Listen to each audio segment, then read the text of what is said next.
Good morning, everyone, and welcome to today's webinar, The Big Reset with Amanda Gore. Today, you are listening using your computer speaker system by default. You'll have the opportunity to submit questions to Amanda by typing them into the questions pane on the control panel. You may send in your questions at any time. We will collect these and may address these at the end of the presentation. For more than 25 years, Amanda Gore has been one of America's and Australia's most admired experiential speakers, as she uses the principles of emotional intelligence to transform the spirit of people and cultures by changing perceptions, improving relationships, connecting people, managing change, leadership, innovation, and team dynamics. Amanda believes success in business is always about feelings. The way we feel about a product, organisation, or person influences how we behave and informs our decisions about how we spend or who we conduct business with. Until we change our perceptions, we won't change our behaviour. Amanda's presentation changes perceptions and feelings. Author of How much more is there, Ida? Just a little bit more. Author of 5 books and several video and audio training programs. Amanda is also the CEO of the Joy Project and has a bachelor degree in physiotherapy, a major in psychology and economics, stress management, group dynamics, neurolinguistics, neuroscience, and occupational health. I will now hand this over to you, Amanda. Thanks, Ida. Oh, that's the first time I've had to listen to that whole thing. Normally, if this is live, I interrupt the introduction because it's awful listening to all that stuff about yourself. But anyway, hello, everybody. And this is kind of like Groundhog Day. I don't know how many of you felt like this, but my gorgeous and fairly new partner said this to me about a month ago, I think. And I'm in a similar boat to many of you. I've been a speaker for 35 years. So, of course, COVID, it just went bam. And I must say I'm very grateful for JobKeeper. But there's an interesting series of research documents that have been published that he was talking about, which are showing that people are going through phases. And it is a bit like Groundhog Day. So I looked up Groundhog Day because at 4 a.m. this morning, I started preparing for this in my head. And it kept popping up. So I looked at it, and guess what? If you haven't seen Groundhog Day, it's really worth having a look at, because Bill Murray's in it, and the essence is he's this famous TV news anchor, and because he's famous, he's very self-centered and arrogant, a bit of an asshole, really. And he goes to Punxsutawney because Groundhog Day is a real thing in the States. In fact, last time I was in the States, I go 3-4 times a year. Groundhog Day had just happened. And friends of mine had been there, and there were like tens of thousands of people going to watch this groundhog come out of a log, and if he casts a shadow, it's purports something, and if he doesn't, it purports the opposite thing. Anyway, it's a big deal. So he goes to report on it, and he's bored stupid with it, but something happens, and it's like he gets pulled out of the trap of life. And he wakes up every morning at the same time to the same song on the same day. And he lives through that day, and it doesn't matter what he does or how he does it. No, there's no consequence. He wakes up the next morning, it's the same day, the same time, the same song, and he lives through all the same experiences. So this goes on for ages, and he tries all sorts of things, mostly evil things, like things that are just part of who he actually was before Groundhog Day started for him. During the process, he becomes a much more decent human being. He becomes someone who starts to care for other people, who saves people's lives. He learns the piano, he learns French. He develops his full human potential. And at the end of it, of course, he falls in love with this woman who thought he was an arrogant asshole. And because he falls in love and he's actually now a nice person, he wakes up because he's activated his full human potential. And the reason I share that with you is because for me, that's what the COVID experience is like. Like you, I just, boom, out from under me. One day, I've got a great income and I'm busy and I know what I'm doing and I've got a pattern. Next day, no, I don't. And so what I did was to go straight into busy helping people. So we sent things out to clients about fear and how to deal with fear and how to be prepared for anything and how to get yourself in a better state and how to deal with stress. And so that kept us busy for the first month. Then the next month, and also preparing this virtual studio and learning how to use all the technology and all that stuff. So that kept me pretty busy. Then the second month hit. And it's kind of like, you know, month by month, the phases we go through. The second month was like, oh, what do I do now? Well, and yeah, and so I sat around thinking, maybe I'll just go to bed and come back in August.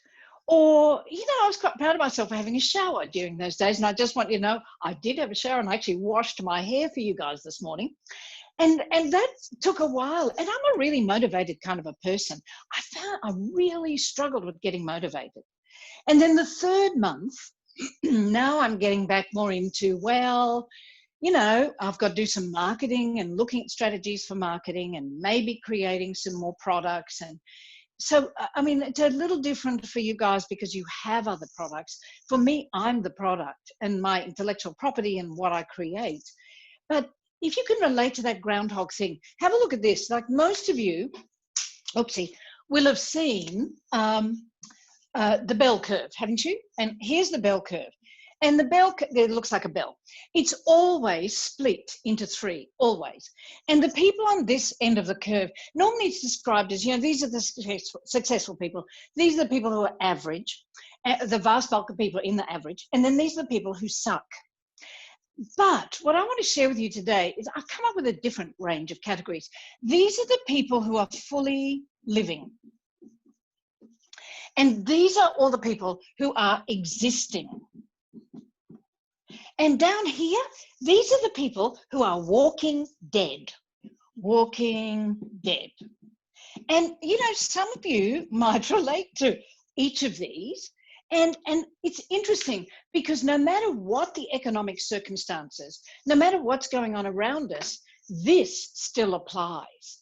It always applies. There's always people who are going to be fully living. There's always people who'll just be existing and complaining. And there'll always be people who are walking dead, who are sucking the life out of everybody else. And that's really what I want to share with you today.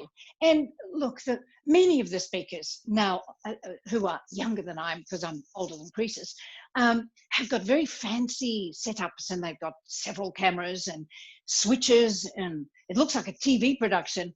And I've just realized I didn't turn my timer on. If I don't turn it on, I'm just going to freak out because I could talk forever. So I just have to zip out of the screen for one moment to turn the timer on, and then I won't go over. See, that didn't take long, did it? But it's human. And that's one of the things that's come out of COVID. This is an opportunity. This whole COVID experience is an opportunity for us to work on actually activating our full human potential. That's what Bill Murray, I think his name is Bill Murray. Yeah, Bill Murray did in Groundhog Day. He was living life. He was basically walking dead. He was arrogant. He knew he had anything he wanted, and he wasn't living. He wasn't fully living. But as he went through the process and through the process, he had time to start working on himself and on his life. Michael Gerber wrote a book called The E-Myth, which many of you may have read, but if you haven't, here's the essence of it. He says most entrepreneurs, that would be you, fail because they're too busy working in their businesses and they don't take time out to work on their businesses. And for me, that's what happens with life. Most of these people are running around like chooks without heads on, working in their lives. Like, you know, it's like so busy, and we got children, we got the business, we got clients, we got to do this, and then, you know, somewhere we got to fit in exercise, and somewhere we have to cook and do this and see people and look after our families and do everything else. And you know, we go, thank God it's Friday. But we're so busy the weekend, it doesn't matter. And then suddenly you wake up one day and it's Christmas. And you go, wait, it was New Year 1 second ago. And time passes so much more quickly. We haven't done a thing on ourselves, but we're sliding backwards. And we're finding we're just existing. And we're not joyful. One of the themes I speak on the most is about joy. And I'm 66. So in the last 3 years, I've been working with a man, 4 years now. Oopsie. I've been working with a man called David Martin. And his YouTube channel, which is really worth going to, is David Martin World. And honestly, as a person, I started physio when I was 21. And I've just always been someone with a growth mindset. You know, my mum must have embedded it in me. And I've always loved learning. And I've always wanted to be the best I could be. And like I never thought of the words activate my full human potential, but that's what I wanted to do. So I've worked on myself forever, like literally forever. I've read a billion books, I've got a billion seminars, but nothing has changed me the way David's work has. And I divorced about 3 years ago, and most amicable divorce in history. My husband, ex-husband and I are great friends. We didn't have children because we got married late. I didn't get married to him till I was about 48. And it was a miserable 12 years for both of us. And there were so many things that I knew I was unhappy about, but I couldn't put my finger on what they were. And it wasn't until I started this deep dive, like a Groundhog Day dive, that I discovered who I really was. And that brings me to the core of what we're going to be talking about. Ralph Waldo Emerson said, "Who you are shouts so loudly, I can't hear what you say." Who you are shouts so loudly, I can't hear what you say. Who you are on the inside is what everyone picks up. You know, I've studied quantum physics forever. So this is kind of a blend of neuroscience, quantum physics, emotional intelligence, and positive psychology. And in terms of quantum physics, we all project a field. We know this, like you may not have studied quantum physics, and I don't need to prove it to you because you can go and look it all up. This just is. And we know that the human body is a giant bioelectric current. Because we're an electric current, we generate a magnetic field. And that's part of the field that we pick up in quantum physics. So, you know, now they've got medical machinery that can pick up the magnetic field of your brain from outside your head. The magnetic field from the heart, because the electric current in the heart is so strong, goes 6 feet out from your body. We know that if you've got an angry heart, so if you're angry about something, you're really, you actually literally affect the brain waves of another human within your 6 foot radius. And so the field is important. Who you are is perceived by others. So the easiest way to say this, you know, when you meet someone and you get a good vibe, that's the quantum field. That's who the person is. That's where their frequency is. When you get a bad vibe, run, don't walk, because it's accurate. And what you're dealing with is someone who was like Bill Murray in the beginning, someone who's down this end or close to this end. So how do we reactivate our full human potential and be who we really are, which is astonishing? Every single one of you watching this, and hopefully some of your families are watching this too, you are astonishing. You are astonishing beings of light. Do you know the moment an egg is fertilized by a sperm, on electron microscopy, we can catch a flash of light. You are that flash of light coming in. And no, I'm not a space cadet. This is true. You are astonishing beings, but we get coated with the layers of life and the stories we start to tell ourselves. And the other thing is Alvin Toffler, the great futurist, he said intelligence in the future will not be measured by the ability to read and write. Intelligence in the future will be measured by the ability to learn, unlearn, and relearn. Learn, unlearn, and relearn. Now think about your life with this. I'll use my life because I don't know what your life is like, but I'm pretty sure your life is going to relate to the same sorts of things in my life. By the time I was 7, and epigenetics shows us that all of us, by the time we're 7, have embedded certain beliefs. That's part of the B, the first B. So we're going to do big. So the first B is beliefs. FS. We have embedded certain beliefs about ourselves, and not the truth. They're stories we have told ourselves. Now we believe, we've learned that these stories are true, but no, they're not. Oh, by the way, if you go to amandagore.com/secret, after this, there's a whole lot of free stuff that you can download and use in any way you'd like. And help your families or help your staff members or help your team or just help yourself. And this is also written on there, parts of it, because I'm saying things that I don't normally say or write because it's you. And we are in a field together. And so what I say changes because I pick up what's in the field, even though it's through the camera. So who we are is determined by the beliefs and the stories we tell ourselves, but it's only what we've learned. And we tend to think that what we've learned is right, but no, it's not. It's just what we've learned. Like, how long did everybody on the planet think the earth was flat? And then one day, someone's got the courage to sail off the edge, and they came back. So everyone goes, ooh, the earth isn't flat. So all these things that we think are true are not. And everything in life is about perceptions, and the perceptions and the thoughts we have, which determine this. I mean, thoughts and stories and beliefs are our thoughts. And the thoughts we have aren't just random thought things. They're actual frequencies that can make stuff happen. Think about this. When was the last time you hadn't heard from somebody for ages and you suddenly, out of the blue, think about them? And the next day they call you. That's called the field. We are never separate. So this part of the things we have to unlearn is that you are not alone. You are not separate. All of us are connected in some way. We just have to remember it. And the second thing we have to unlearn and then relearn the truth is that you are astonishing. One of the core beliefs that is embedded in most of us as children, by ourselves, by the way, not by others. There is a circumstance that happens and we tell ourselves a story about the circumstance, our perception of the circumstance as toddlers between 0 to 7. It's not accurate, but we tell ourselves this as it's the truth, something that we've learned. And so these stories based on the thoughts that we tell ourselves, here's the core one. There are 3 core fears that undermine the truth about who you really are, which is an astonishing being of light.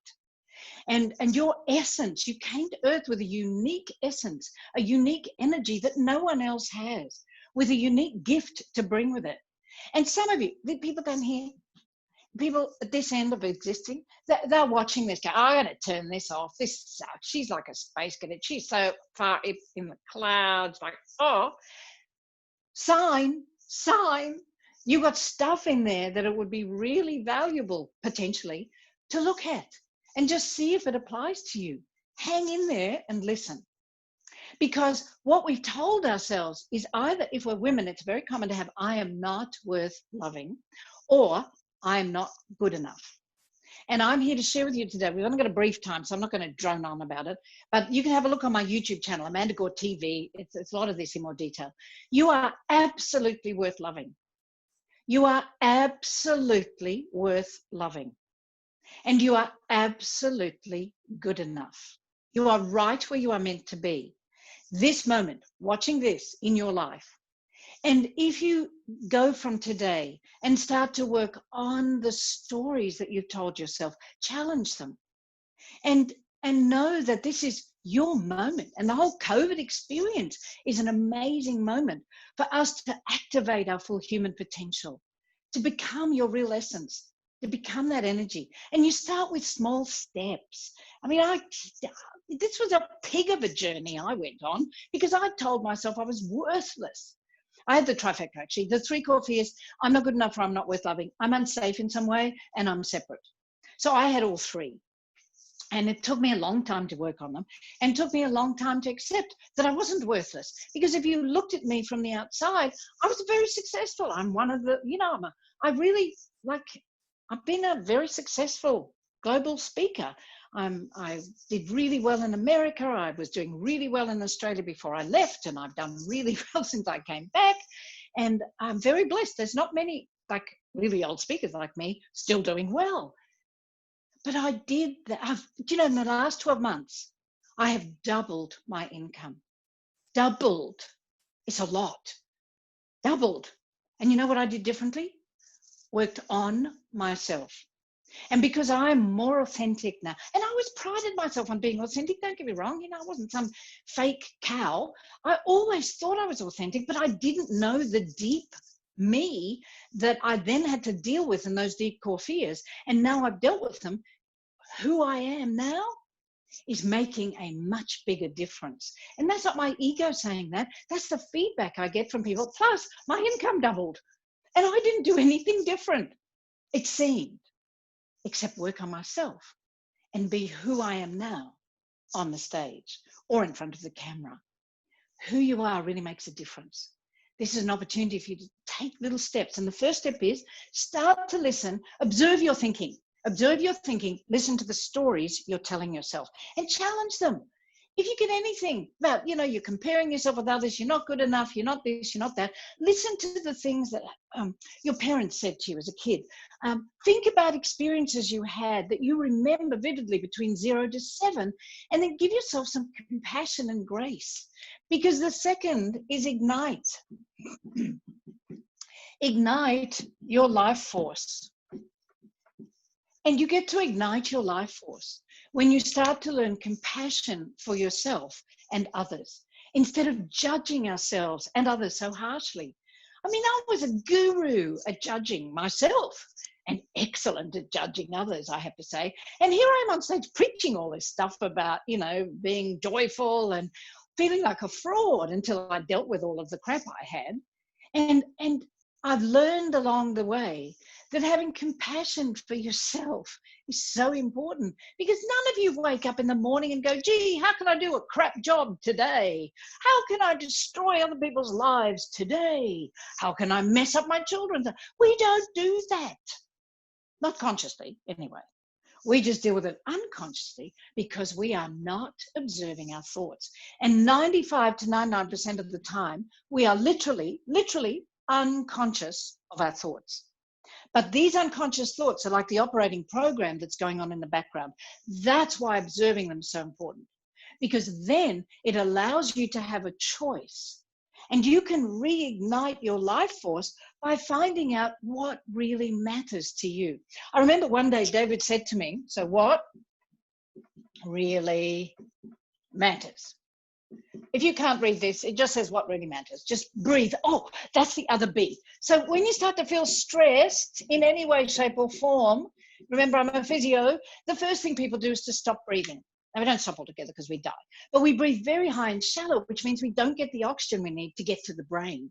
And so if you take it's going to take two big deep breaths in right down to the base of your lungs, and then blow all the air out. So it's blow it out.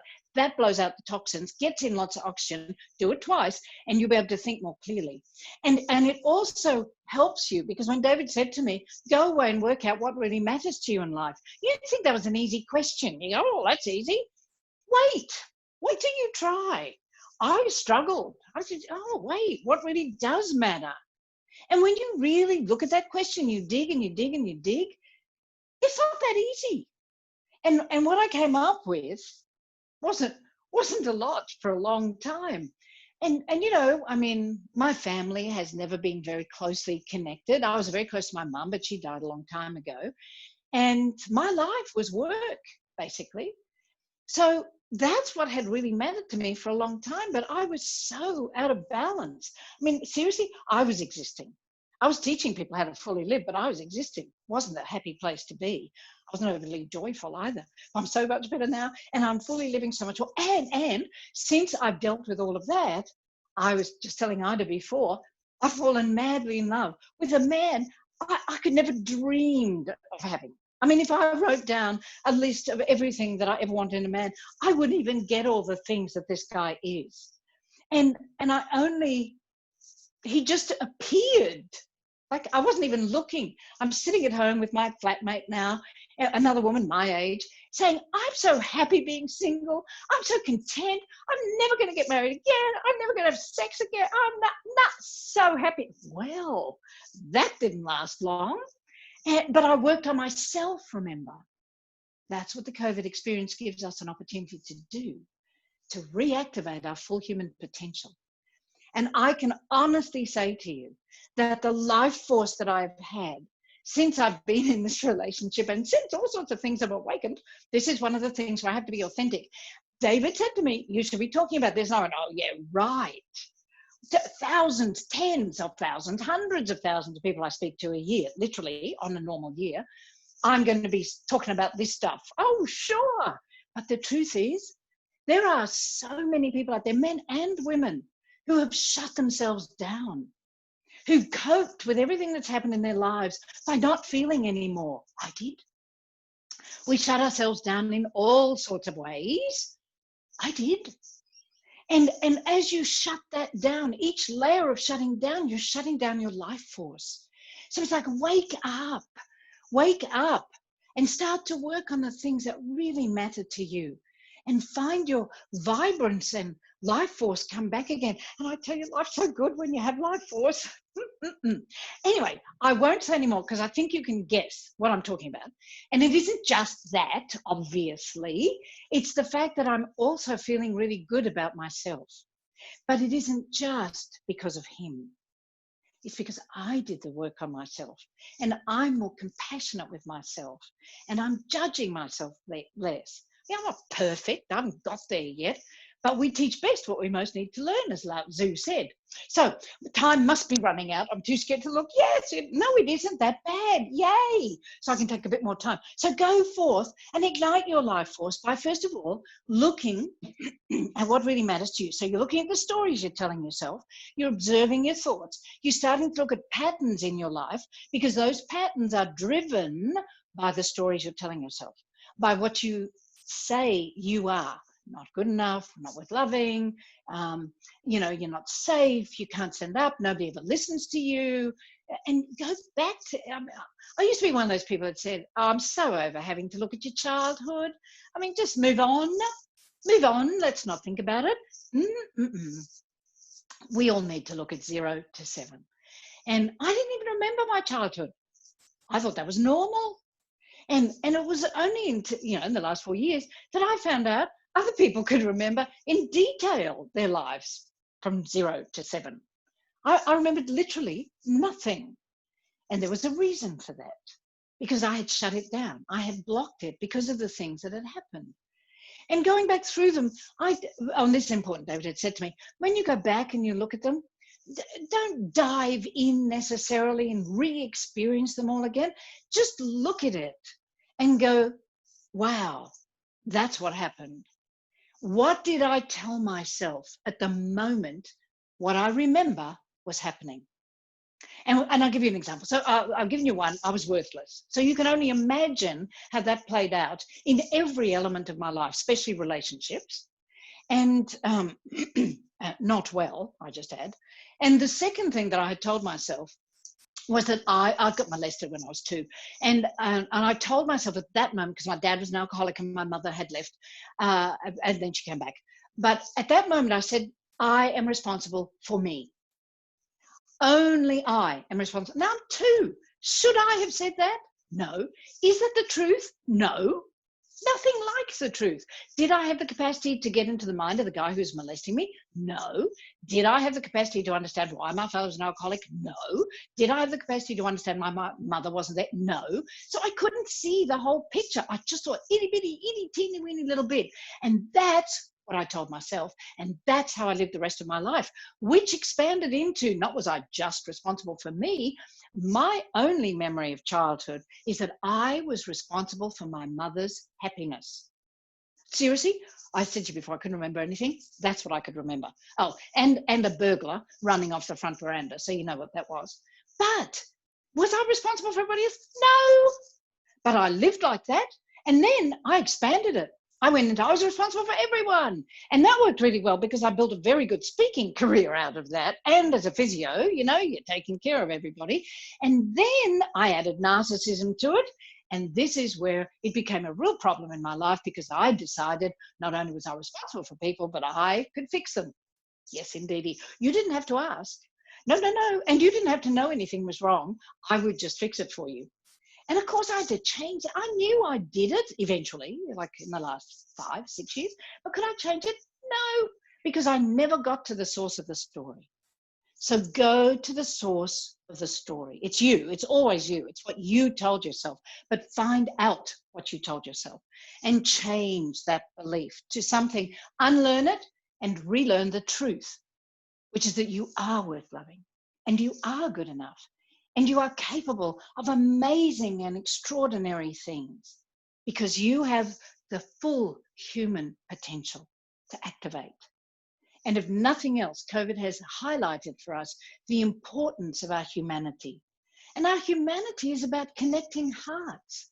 We're not meant to be 47 feet from somebody else and never hugging. And, you know, our older generation, apparently I'm one of them, but I'm not in a home, you know, they're desperate for touch. We should not be leaving them alone. They are dying because they're being left alone, because humans need that physical touch and we need that heart-to-heart connection.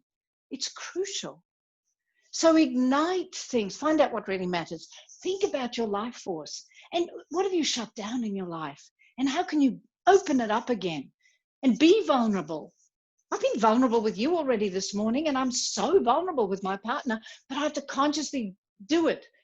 And it's not that comfortable. I go, oh, yay, opportunity to be vulnerable and ask for what I want or express how I'm feeling. It's not easy, but I'm doing it because I will not shut down again. I want to open my heart. I want to be open.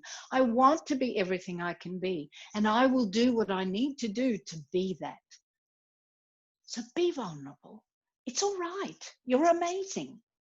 And then the G, the single most important thing to help you reactivate your life force, to activate your full human potential, to find joy in life, is for you to obsess about gratitude. It is impossible to have a heart full of misery and a heart full of gratitude at the same time. It's impossible to have a heart full of misery and a heart full of gratitude at the same time. Now, if you remember nothing else from this today, remember this. Choose consciously to have gratitude. Build gratitude into everything. Every time you have a staff meeting, the first question you ask as a ritual is, what's the thing you're most grateful for since we last met? Every night before you go to sleep, teach this to your children as well, and your partner, and to anybody that you know and care for. Write in a journal 3 things for which you're grateful. We know that when you write 3 things for which you're grateful every night when you go to bed, if you combine it with exercise, not at the same time, if you exercise somewhere during the day, it's more effective than Prozac. Choose to find gratitude or something for which to be grateful in everything that happens to you. You know, I'm grateful COVID happened, not because I'm in one state and my partner is in another state. That is not great. I really wish that was different, but it isn't. It is. And what I'm finding is that it is giving us a fabulous opportunity to get to know each other better. So I'm grateful for that. I'm grateful that it's building the potential and the excitement of being able to see each other again, you know, in the next 20 or 30 years when they open up the borders. But anyway, I'm choosing to be grateful that I had to go out and buy lights and buy a whiteboard and schlep it up and work in a little itty bitty part of my office so that I look like I have a big studio. I'm grateful that I've slept in my own bed for longer than I have in 35 years. Seriously, 35 years I've been speaking. I have never slept in my own bed for longer than 3 weeks at once, ever. 35 years. And it's been 3 months. I think my bed's having a heart attack or something. But there's always something for which to be grateful. Look for it. Look for it. And then the other G word that I want to share with you. And the other thing is, at the dinner table at night, ask everybody as a ritual, what's the thing you're most grateful for that's happened today? Just make them a ritual. Oh, and if you want symbols, because I always try to use symbols, but it's a bit harder virtually, get a set of these on my website, or, you know, you can't get the heart ones at a dollar shop, but sometimes you can. These are gratitude glasses. They are brilliant. Get symbols for this. I don't know, make yourself a set at home. Get your kids to make them, because we introduced these into schools when we were doing a joy project in schools. And you can have these on the table in the staff meeting if you have lots of staff. And if somebody starts to complain and go, say nothing. Once you've taught them all what they are, you don't just slap these on the table. Teach them their gratitude glasses, or go to my website, Amanda Gore TV, YouTube channel, Amanda Gore TV, and show them all the clip. And if they're grumbling, you just slide these across the table and say, would you like to tell us why you're grateful you've got a job? See, right now, I'm incredibly grateful for a JobKeeper. because it's pretty much the only income I've got. And I'm so grateful, so grateful. Now, the last piece, promise, and how we go, Thomas, yay, is another piece from David Martin. And it is, he said to me, you know, and of course, this whole COVID experience has been laced with fear. Everybody's terrified, and it's a fake fear. You keep your immune system robust, you keep yourself healthy, and you don't have some great underlying condition, 99.9% of the time, you're going to be fine. I'm in the danger zone. I haven't paid any attention. I flew back from America on March the 7th, right smack in the middle of it, and should have gotten it based on what everybody else got. Did I get it? No. If I did I know? No. Did I have any consequence? No.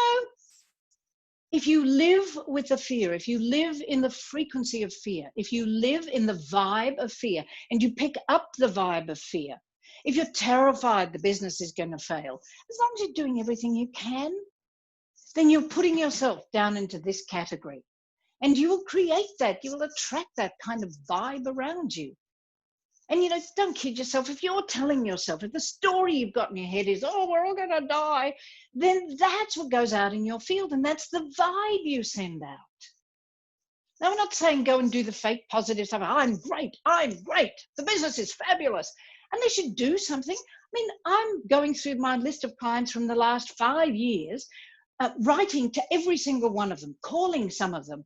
I've got a list of all the events going on in America. I'm starting to contact all of those people. I'm doing a truckload of marketing. I'm not just sitting back going, oh, there's nothing. Or, oh, it'll all come in. No, it's not going to all come in if we don't get out and do something.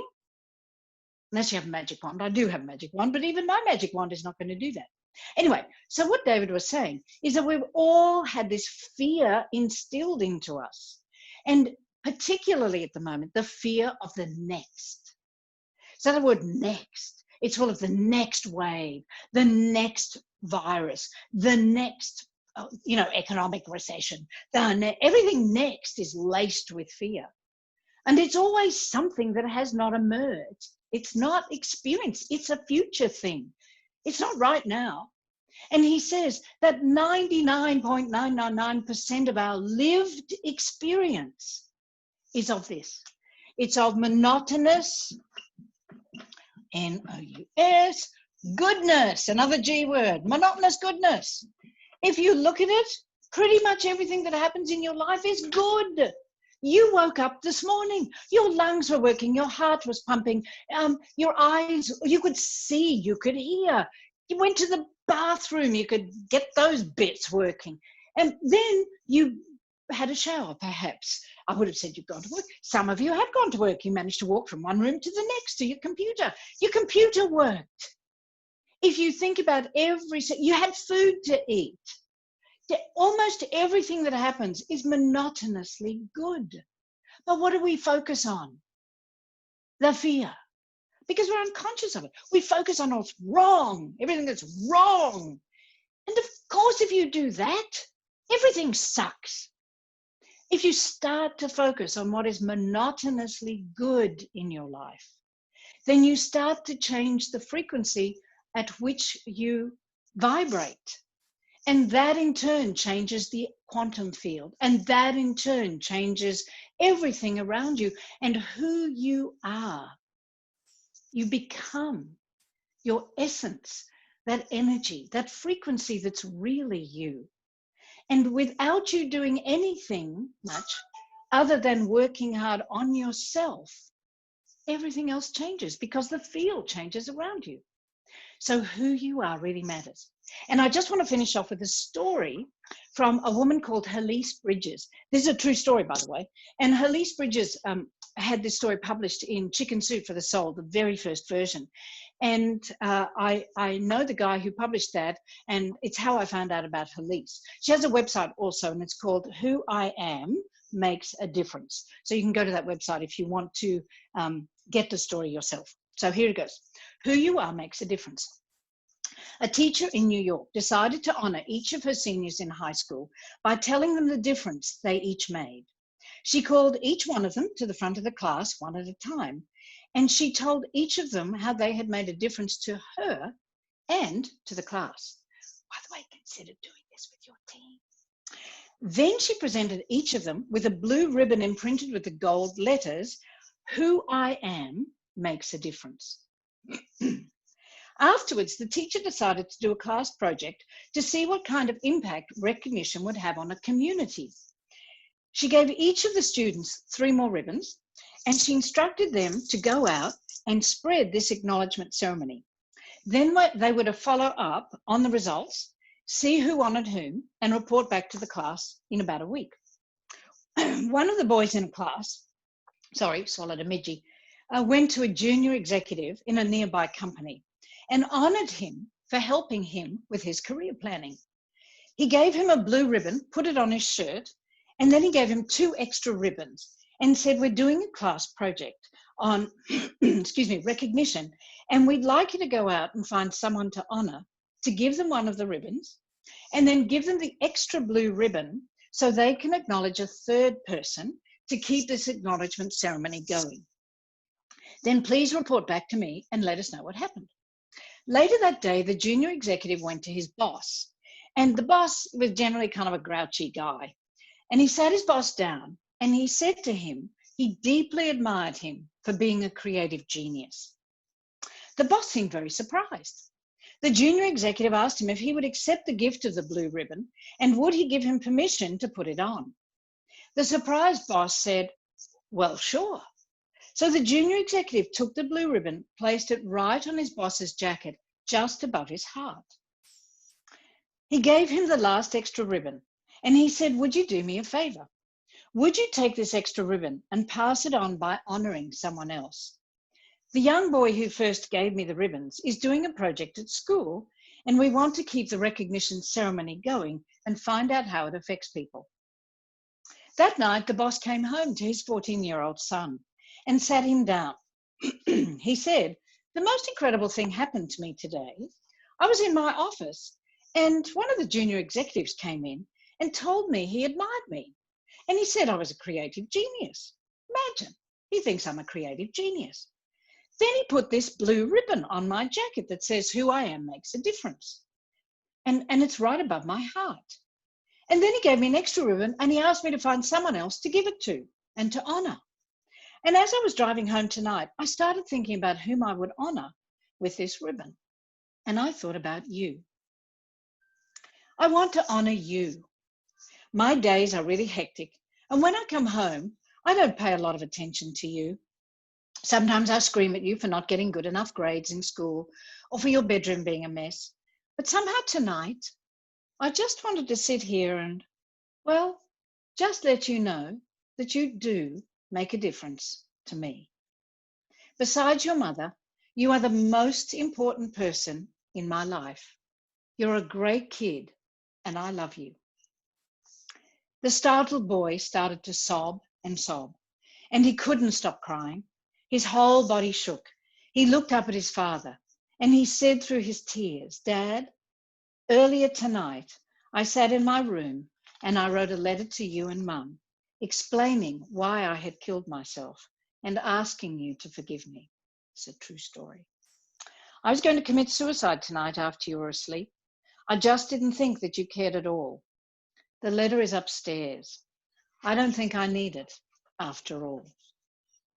His father walked upstairs and found a heartfelt letter full of anguish and pain, and the envelope was addressed Mum and Dad. The boss went back to work a changed man. He was no longer a grouch, but made sure to let all his employees know they made a difference.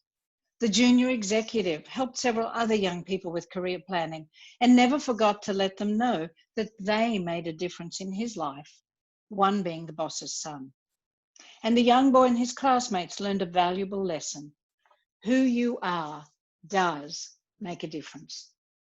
And I want to honour you and thank you for listening to this, because all of you have made a difference to me. Because I've been sitting here for weeks feeling like I've lost my purpose in life because I haven't been able to be on stage. So each time I get an opportunity to do this and connect heart to heart, even if it's through a camera, it restores some of my life force. So thank you. Thanks, Ida. I'm done. Amanda, that was a fantastic presentation, and thank you once again for presenting to our members. If I our hope members, it's useful. Share it with your children. what I will do is I will send everyone a copy of the recording, so you can send it with your team, family members, whoever you wish to share it with. But that was actually an exceptional presentation, so thank you once again. Thank If you. anyone has any questions for Amanda that come to mind after the presentation, you can email her at amanda@amandagore.com. I will include that in the email again.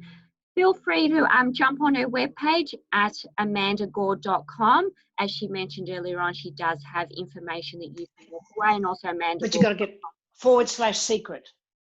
That's the secret page. Not everybody gets it. So what we'll do is we'll wrap up this now. So as mentioned, everyone will receive the link tomorrow. So on behalf of Amanda and APPA, thank you for joining us today, and I hope you all have a great afternoon. Bye, everyone. Thank you. Take care. Be big.